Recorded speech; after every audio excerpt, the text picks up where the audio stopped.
Good day, everyone.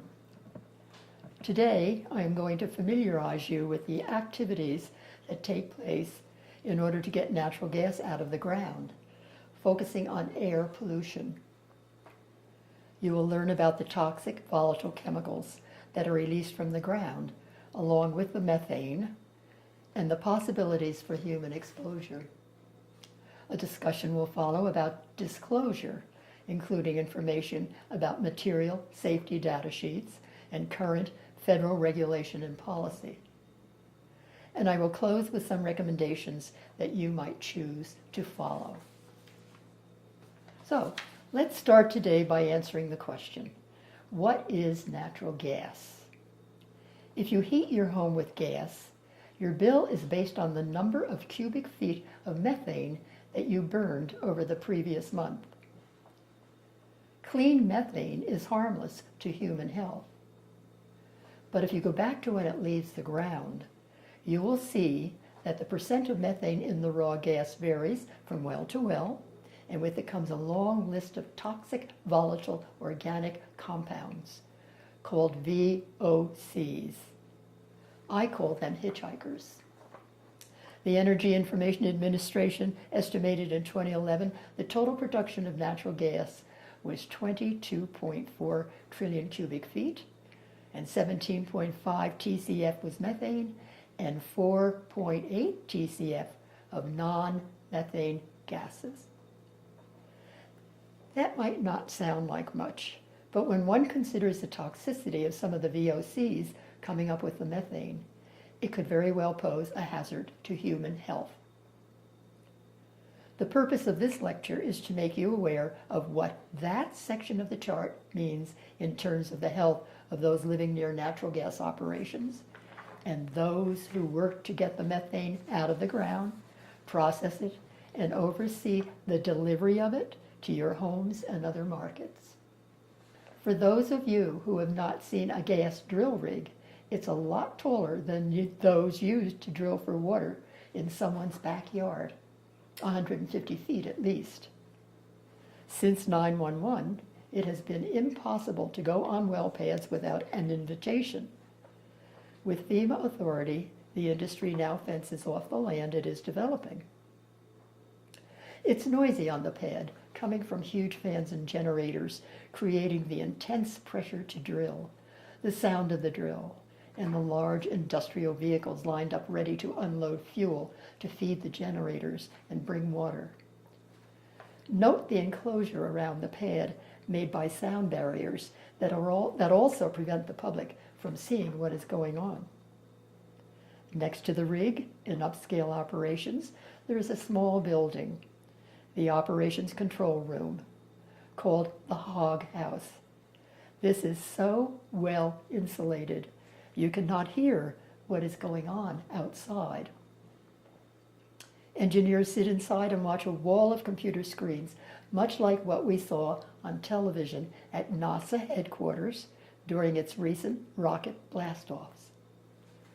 The Hog House is connected to company headquarters that can be thousands of miles away, where engineers and technicians, well in advance of the operation, have already determined the pressure needed to overcome the downhole geotechnical pressure coming up from the earth, and when and what chemicals are to be used.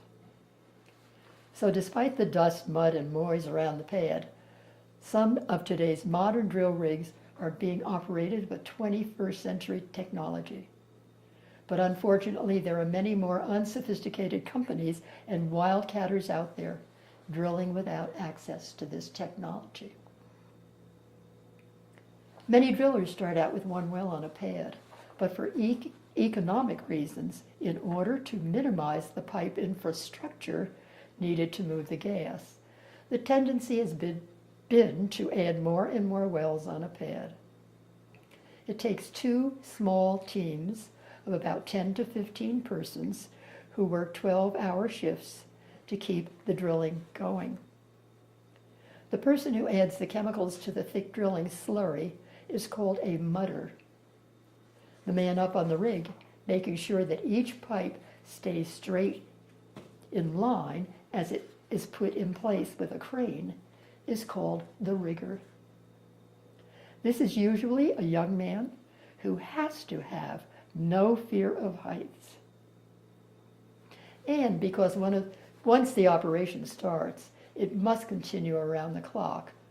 It has to be lit up like daylight all night. A well pad I will be talking about later was designed to accommodate 16 wells. They used a rig with wheels that could roll to the next borehole with all its ancillary equipment, like the generators, power lines, and fluid hoses attached, and immediately start drilling the next well. That saved days of tearing it down and rebuilding it, like many companies are still doing. Most operations are not that sophisticated yet.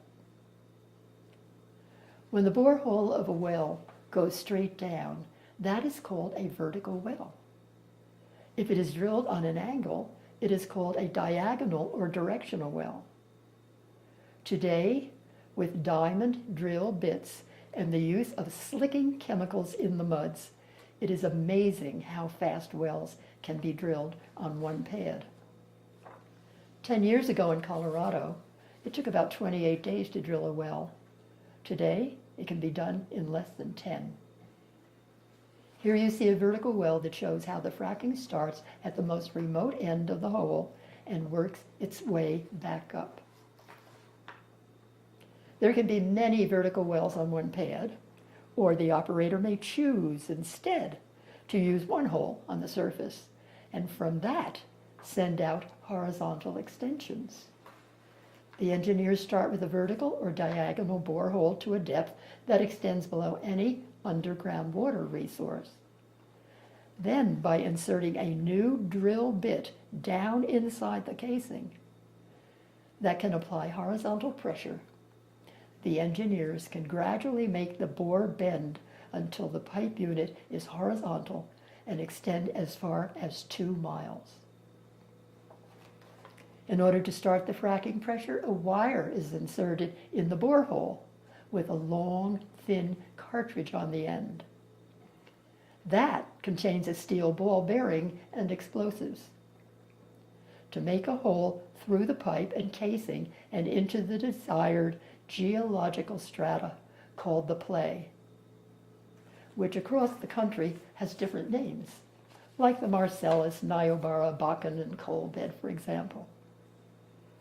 When that intense pressure is stopped, some of what was injected underground comes back to the surface because of the underground pressure pushing it back up.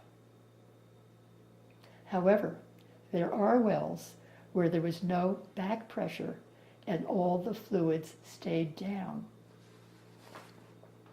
From the one vertical hole, more horizontal arms can be added every 60 degrees by working upward at different depths, like spokes from an umbrella. Each drilling site needs a reserve pit or somewhere to dispose of the cuttings and muds that have to be constantly removed from the hole while drilling. Beside this drill rig, you can see a reserve pit. It has a divider in the middle. One end collects the drilling mud as it comes back up. The mud must be made with clean water to which a lot of different costly chemicals are added at different times throughout drilling and to deal with the geochemistry. For economic reasons, the mud is saved to be used over again. The other end of the reserve pit is for any water from underground that the drill might encounter. These pits are supposed to be cleaned up and filled in with topsoil within 60 days. Some have never been filled in. This is a 2013 well, very new. Here you see a drill rig on a pad where oil is expected to be found. Note that there is no reserve pit. Here, recovered mud flows out a chute to be reused and driven up the chute on the right. There appears to be no generators on this pad, and the power must be coming in from elsewhere. When fracking started, the water had to have been piped in because there was no visible room on this pad for fracking tanks. Now, let's go down to the ground and follow the gas from there. When the raw gas arrives at the surface, it passes through a cluster of pipes called a Christmas tree. Here you can see 4 of the 6. On the right of the Christmas trees, you will see a 55-gallon plastic drum of methanol, good old wood alcohol, attached to a solar panel that constantly measures air temperature. When the temperature gets near freezing, it shoots methanol into the gas as it leaves the ground to keep the water coming up in the gas from freezing and bursting a pipe. The gas is then piped to chemical separator columns that you can see to the left in the background, called heater treaters, where the methane, the lightest gas, blows off first, with the hitchhikers still riding with it, into a collecting pipeline, heading to a series of compressor stations along its way to finally get polished at a refinery that can be hundreds of miles away, and then into the commercial delivery system to your homes. And during that journey, there are many junctures when fugitive gas can leak, like pipe connections, for example. The oily, heavier, non-methane volatile compounds evaporate and condense as liquids in tanks marked condensates. And the water, with the highest evaporation temperature, goes into holding tanks marked produced water, along with the hitchhikers. From then on, for the life of the pad, which could be as long as 20 or more years, the liquids that accumulate in those tanks have to be trucked somewhere for disposal. To keep the tanks from overflowing, trucks are needed around the clock, hauling them for one kind of disposal or another. In western Colorado, the trucks are driven 100 miles, one way into the Utah desert, to a huge evaporation pit on an interstate highway at 75 miles per hour. And as the trucks idle in line around well pads, and when moving, they produce exhaust that can have a significant effect on air quality, adding to the load of toxic VOCs coming from the ground. In rural areas, where there is often not enough room on the road for vehicles of this size, most roads were never built to deal with the tonnage. And suddenly, where communities had decent roads, their roads are full of potholes and in some places reduced to gravel. Along with the stress from the trucks and contaminants in the air, stress is also felt at the community and county level. Local and county police and social services become more in demand as accidents and social disorder and arrests increase. Marriages fail, families and friends become divided, and the incidence of STDs goes up. Tranquility soon disappears, and stress moves in. The liquid condensate that contains benzene, toluene, ethylbenzene, and xylene, called BTEX, along with other toxic aromatic hydrocarbons, is delivered to huge industrial chemical plants, where they are the feedstock for practically everything society is dependent upon. BTEX is also used in gasoline up to 25% to improve its octane rating. When BTEX and gasoline are burned, they produce a new suite of toxic hydrocarbons that are different than the ones that came directly from the ground. These anthropogenic hydrocarbons are large contributors to the air in cities and gas-filled neighborhoods. We are a society that has become totally dependent on the benzene ring and some of its relatives. Even if the demand for energy is reduced, there will be a constant increase in demand for the BTEX-derived products upon which our society and economy has become dependent.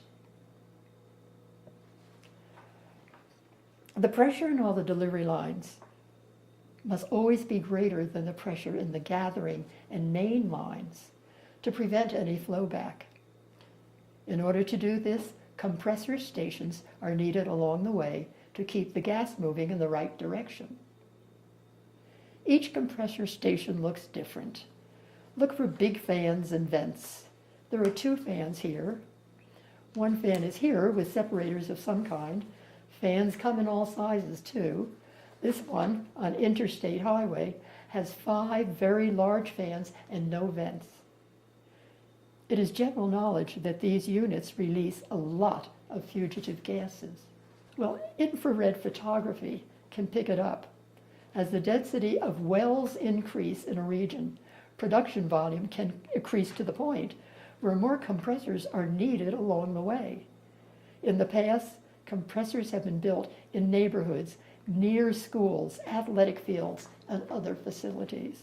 The gas finally gets to a refinery where it is polished using many other noxious chemicals and then enters the commercial delivery system to your homes.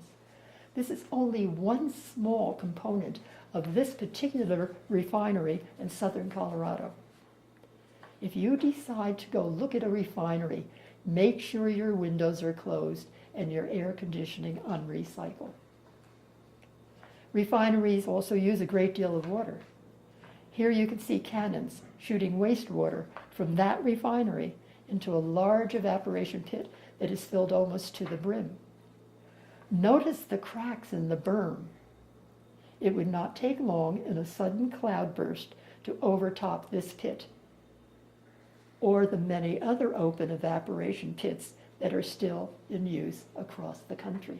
Okay, from here on, a new team of workers will be on the pad, where during 48 hours they will frack the well, starting with an explosive burst, using millions of gallons of water that will be pumped under extremely high pressure. Then the pressure will stop and flow back starts, the amount and time it takes depending upon underground pressure. Here is a well pad with fracking trucks lined up. Note the rig is gone. That white crane is part of the seismic sensor that measures the size of the blast. That red tower is where the raw gas is being vented and not being flared at this time. To the left above the middle, you can see frac units lined up over the Christmas trees. Workers are needed here to keep the microfine silica-laden sand and chemicals constantly flowing into the water, being injected around the clock. The liquid that comes back up when pressure stops is called flowback. It can be piped directly off the pad to where it will be disposed of, or it is pumped into tanks called fracking tanks with vents on top. They are about the length of a train car and built like a 3-wheeler with one wheel on the front. The fluid can be drained into highway tanker trucks to be hauled to open evaporation pits or held on the pad to be re-injected underground right there. Here you see a man who is shifting hoses in sequence to an empty tank as each tank fills. He could be filling them with water or with flowback water. You can appreciate, I am sure, the quality of air that he is breathing. Hydrogen sulfide can build up in these tanks, and all kinds of solvents are used to clean them. I know men who climb down into frac tanks to clean them and to weld brakes in the tanks. They have today severe neurological problems and complain of no libido. This fracking operation took place in 2007. We counted 98 fracking tanks on the pad. Again, these tanks started out holding water for the frac, and after the blast were accepting the flow back. Note the 8 produced water-holding tanks to the far left on the pad, and the 4 larger condensate tanks in the bottom left corner, where it looks like there was a tank overflow. We can count 8 fracking units pulled by white semi-tractor cabs in this picture. Now, a single well had been built and fracked on this pad in 2009. This raw gas was burned, calling flaring, for almost 6 months before it was captured. The flame looked small from the air, but it was at least 25 feet high. the length of a fracking truck. Flares produce partially combusted hydrocarbons, such as coarse to ultrafine particulate matter, as well as polycyclic aromatic hydrocarbons, called PAHs, which I will talk about later.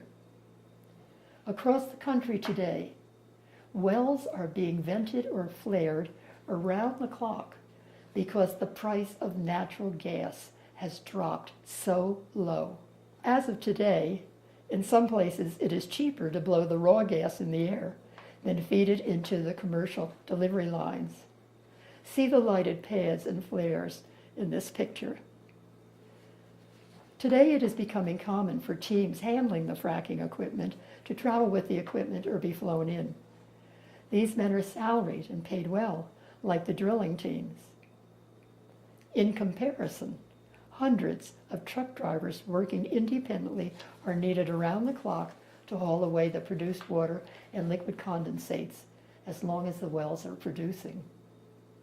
These men and women are exposed to toxic chemicals at every transfer, during pickup on the pad, even in the cab, and at the end when they unload.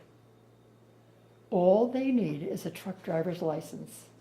Paid by the hour, they are expected to work 12, 15, and sometimes up to 36 hours, and complain that they are often called back within 8 hours after a long stint.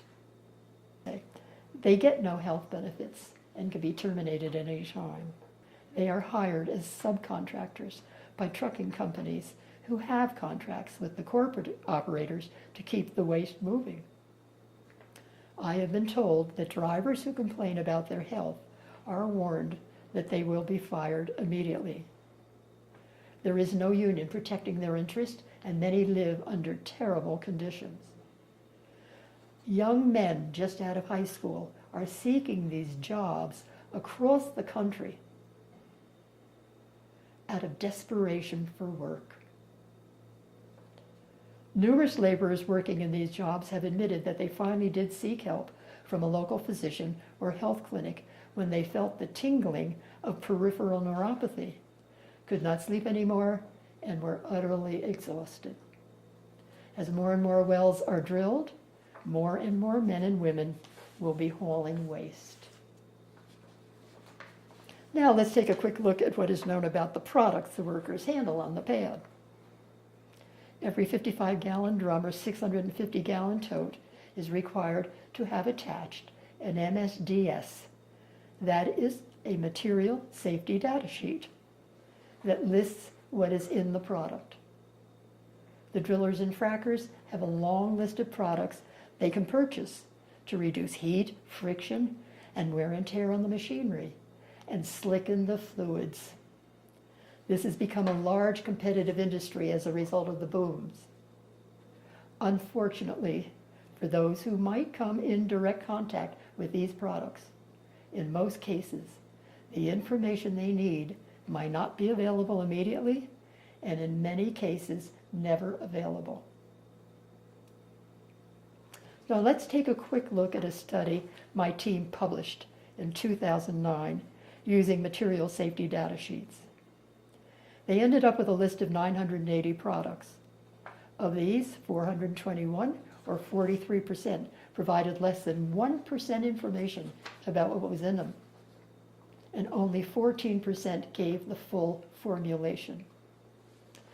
They found 649 different chemicals in the products, but only 362 had a specific chemical name or an identifiable chemical abstract service number called the CAS number, and found that 36% of them are volatile, many of which have adverse health effects.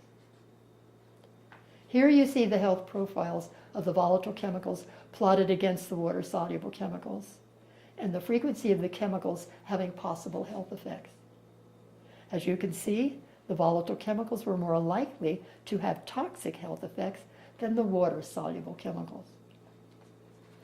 Starting on the left, 95% of the chemicals cause eye, nose, and skin irritation and sensitization. Then moving up to the right, respiratory symptoms like asthma, sinus problems, flu-like complaints, gastrointestinal problems next because so many chemicals make people feel nauseous and throw up. These are the most common complaints after drilling starts. Brain and central and peripheral nervous systems show up next for 85% of the chemicals.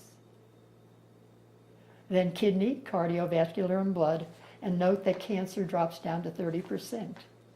Then endocrine disruption, which includes reproductive and developmental effects, bounces back up to 50%. Abnormal bone development and outright death are more often in this other category. And of course, ecological effects that include wildlife, where in some instances, certain invertebrates at the bottom of the food web are very sensitive. This lack of information about what is being used in unusually large volumes has created a great deal of frustration and concern, not only by citizens, but by physicians who work and live within the medical receiving areas where natural gas activity is taking place. If you were wondering what the government has been doing about regulating natural gas operations, here is a list of the laws that were written years ago to protect our water, air, soil, and public health. But when the push came for energy independence, Congress gradually gave into industry lobbying and through numerous ways successfully placed assorted moratoria on using them for the natural gas industry only.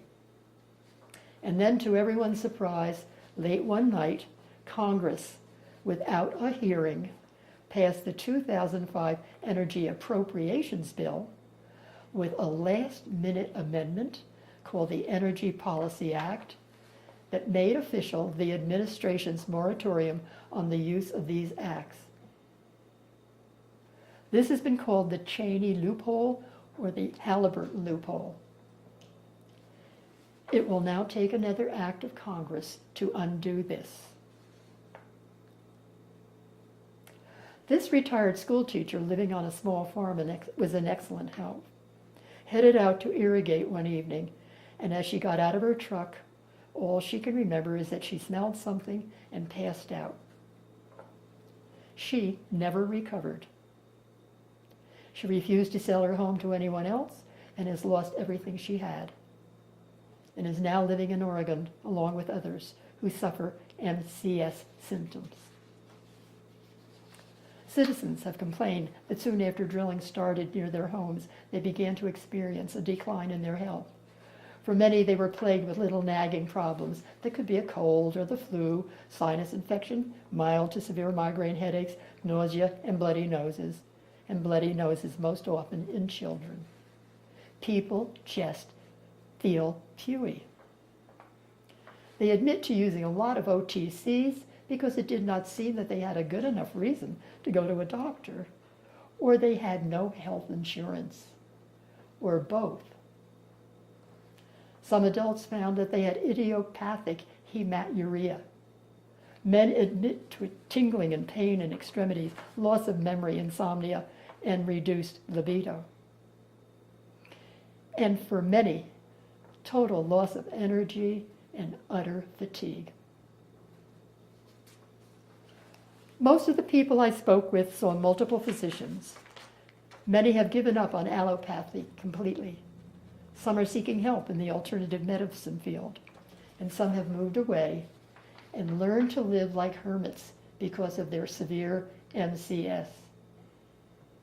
These people are often written off as hypochondriacs or suffering from paranoia.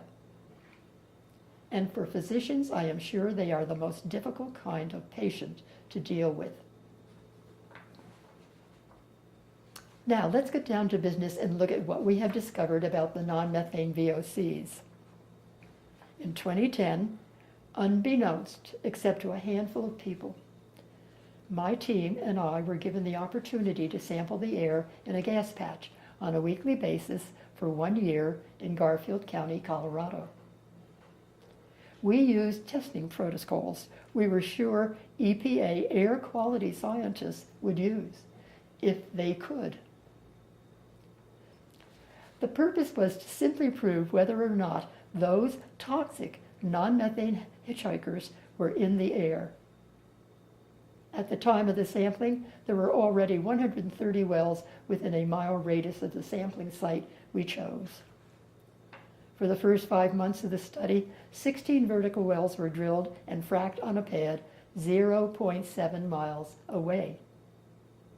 Later in the year, 2 similar pads were developed and completed within the mile radius. Now here you see the result of each weekly sample on a calendar for the first half of the year, with the horizontal black bars showing the sample date and results, and the empty white spaces for the dates when each drill and frack took place that did not overlap with our sampling date. The length of the black bars represents a percent of the total chemicals we found, and the number at the end of the bar tells you how many. Drilling of the first 16 wells started on October 22, 2010, and it was not until after the first 8 wells were drilled that fracturing started on January 4, 2011. Both drilling and fracking continued to take place on the pad at the same time from then on. The last well was drilled on March 16, 2011, and the last well fracked on April 20. Water did not have to be hauled to this site because it was pumped in from a source higher than the pad.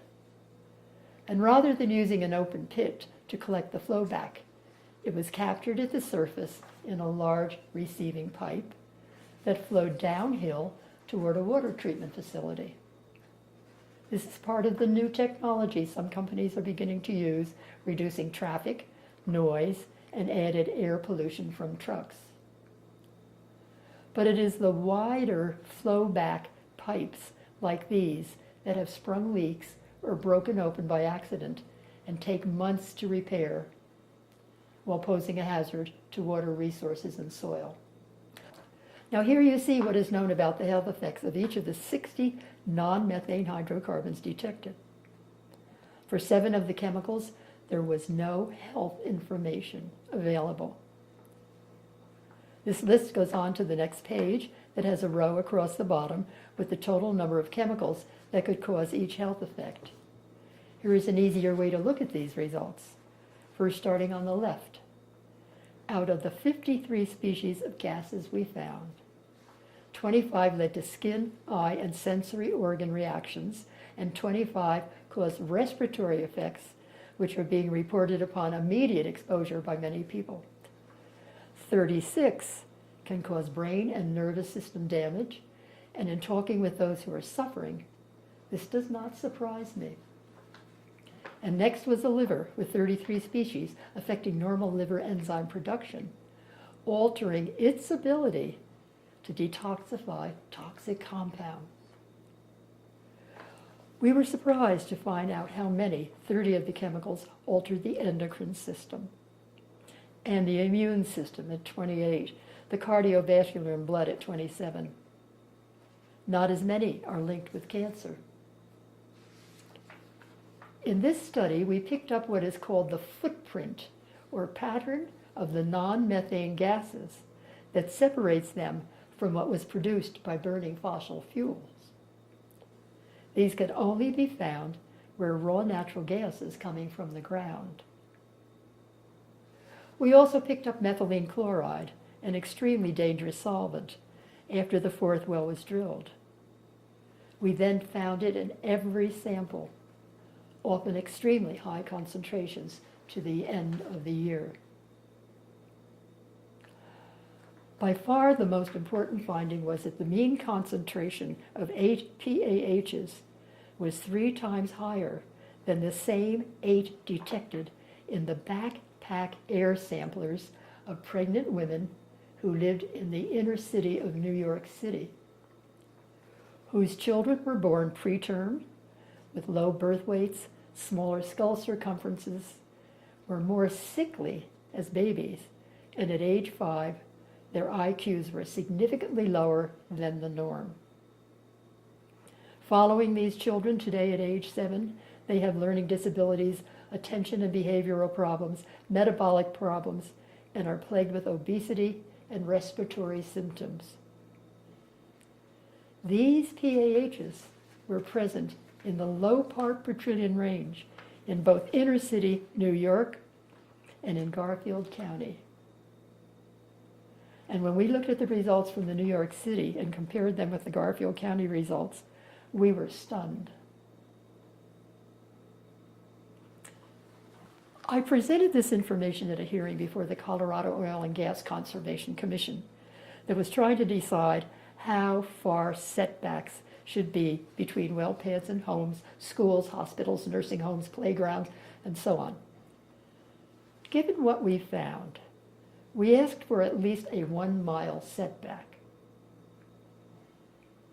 One of the commissioners said that what was found in New York City was not relevant to rural Colorado. And besides, all we did was measure what was in the air. In other words, we had not proven personal exposure. That sentence, "You have not proven personal exposure," is the same excuse used by workmen's claims adjusters when they refused compensation to a claimant from the gas fields whose brain x-rays and other diagnostic tests showed typical hydrogen sulfide exposure. He was so incapacitated mentally and physically, he could no longer hold down any job. He was a welder who worked on pads where hydrogen sulfide is sometimes detected, and inside fracking tanks when they needed repair. For years, men have climbed into these tanks to clean them, and without protective clothing and respirators. This made me begin to think, it's time to get smart. Perhaps it would be better to not measure contaminants in ambient air if that data can be written off as totally meaningless, and instead spend that time and money more efficiently. Would it not be better to start using the results from backpack personal air samplers and collect data that the public health agencies can use to regulate and to help those who are making claims for disability benefits? This prompted us to start looking into the kind of portable personal equipment that is available. The sack on the left, when closed and zipped up, is about the size of those used by school children. It is open here to show you what the cartridge that would capture the PAHs looked like, with the filter media in the middle. The unit on the right, called a mini canister, is to measure the non-methane hydrocarbons. See the breathing hose clipped onto the collar of the man's shirt, with a short length of it sticking up toward his face?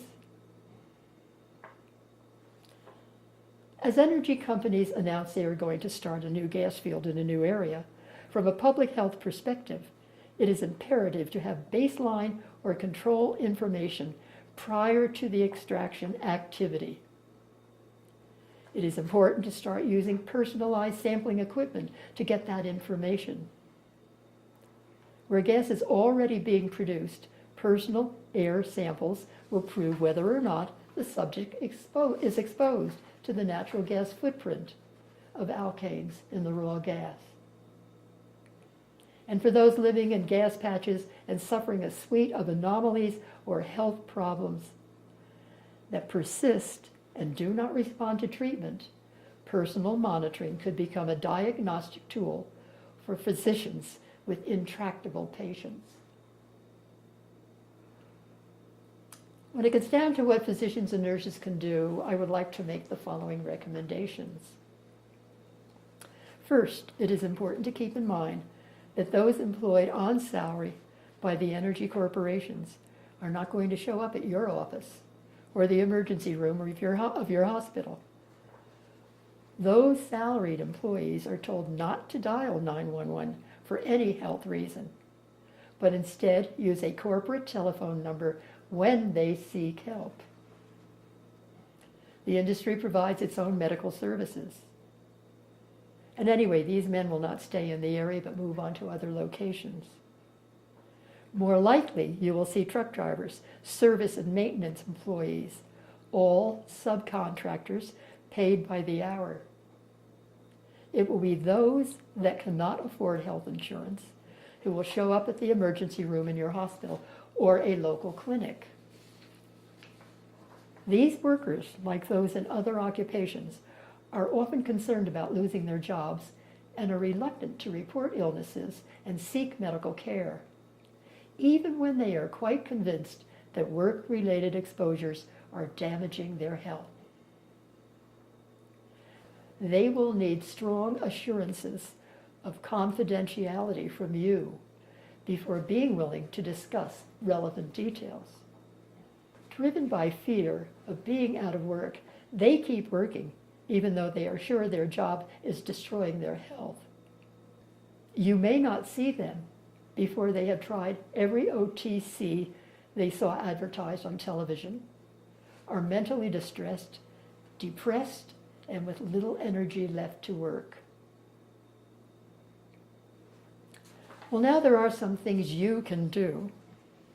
You can, for example, if you have not already, first, join your local medical or nurses chapters or association and become active.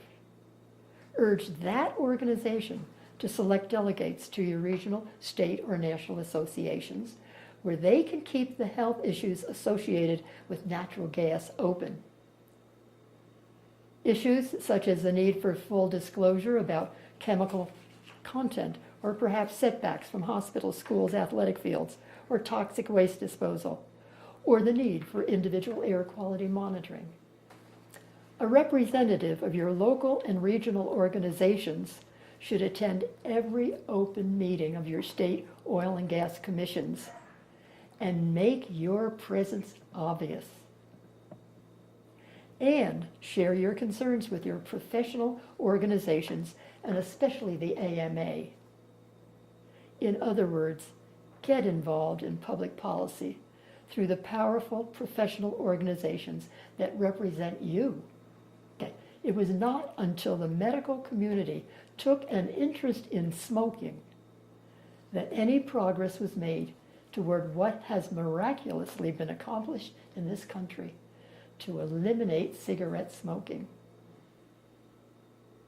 Next, have all patients whom you suspect are living or working in a natural gas area who have complaints such as those mentioned above fill out one of the lengthy health history forms for natural gas areas that are now available.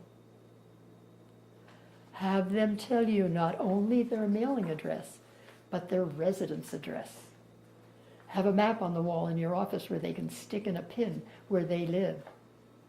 Their names do not have to be attached. This is for your purpose in the office to see if perhaps there is a cluster in your area, whether it is near natural gas wells, delivery pipelines, compressors, refineries, whatever. And through the local organization you choose to join, encourage your peers to start doing this as well. Perhaps at the state or gas region level, that might include several states, your organizations can establish a center for physicians and nurses to call in when they think they see a gas-related anomaly, which over time could provide guidance for prevention and treatment and lead to better public health policy. And fourth, take the lead in getting involved with the use of personal backpack monitoring. Explain to your legislators and associates the usefulness of personal monitoring to identify and quantify exposures for medical purposes. For patients who are obviously ill and seeking help, suggest doing 24-hour backpack monitoring samples of the air they live in. This could help clarify the link between exposures and symptoms and be useful for designing mitigation. Even at $1,000 for a complete 24-hour monitoring sample, that is a lot cheaper than many other medical procedures. In closing, if the information I presented here is all new to you, then you've certainly learned a lot today. The health of individuals working and living near natural gas operations is now a national issue as industrial activities have moved closer and closer to our homes, schools, and other community institutions. The medical community can play a pivotal role by identifying the problems and the needs of individuals in their communities and sharing this knowledge to help ensure a healthier future for us all. You can find more information on our website at endocrinedisruption.org.